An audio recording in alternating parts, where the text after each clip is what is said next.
chia cờ dù lo hoàn anh cho nhẹ cụ cho kề tia chia tia tao tuôn trôi chỉ tao có lo nhỏ hao cụ chế này vì lâu nay chỉ mua tia chỉ tao tu chia cờ dù lo hoàn anh cho nhẹ lo thea chê chỉ pu có lo vua cu cha luôn đủ chỉ phải có mùa chỉ bao ê vua chia cú trâu lúa sai chỉ tao luôn tu ở cha chi mua kê cha nhà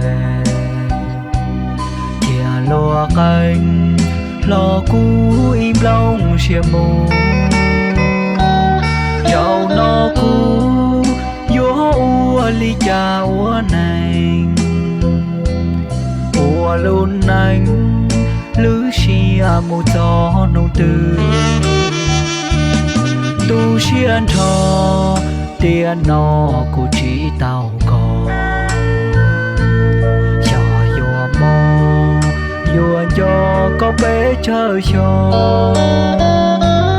tu này gió úa xia mà mù có mò thọ xa cho giá ta lùa thì lù có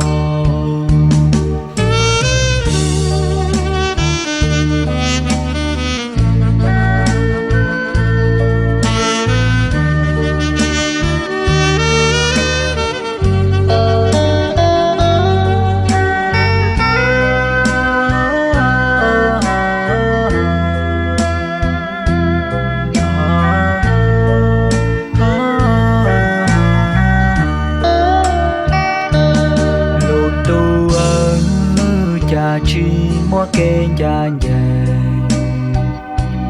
chia lúa canh lo cú im lòng chia mù dầu nó cú vô ua ly cha ua này ua luôn anh lứ chia mù cho nụ tư tu xiên cho tiền nó của chỉ tao có cho vua mò vua cho có bé chơi cho tù này gió úa xia mà mù có mò thọ xa gió giá ta luật thia lù có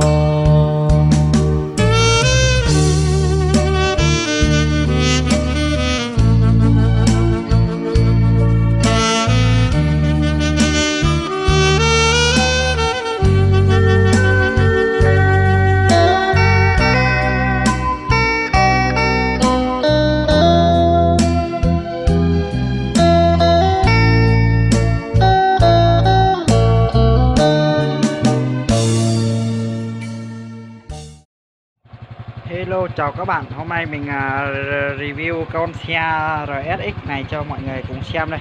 Đây, máy tinh luôn các bạn. Đây, bây giờ đang nổ máy đây các bạn. Bây giờ mình sẽ review cho các bạn xem từng tí một. Đây, RS nha các bạn nhé. Con này là 22.500.000 các bạn. Lắp hết tất cả là vào 24 triệu nha các bạn nhé.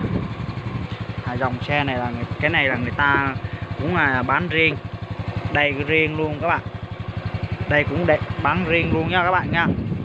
Mà chỗ này là cũng riêng, còn cái này cũng riêng luôn, mình sẽ mua tiền riêng luôn các bạn. Đó, đây cũng riêng luôn nha. Tất cả cái mà mình đăng review cho mọi người xem đấy á, là nó vào 800.000 đấy các bạn. Mình sẽ review cho mọi người xem đây. Ok. Đó.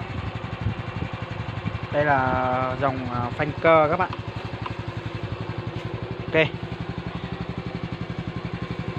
Đây là phanh cơ nha các bạn nhé. Đây cơ đó. Thằng RSX đấy, các bạn. Ok, phun hàng phun xăng nha các bạn nha. Ok, các bạn xem này, vừa đi vừa được gần 30 cây rồi các bạn. Đấy, nhìn cũng rất là hoành tráng nha các bạn nha. Con này là vừa giá cho anh em đi làm các bạn. Đấy, mình sẽ review cho các bạn cùng xem như vậy các bạn này. Bánh xe rất là gọn gàng các bạn. Ok, bây giờ mình đi làm cho nên là mình sẽ review cho mọi người xem luôn. Ok.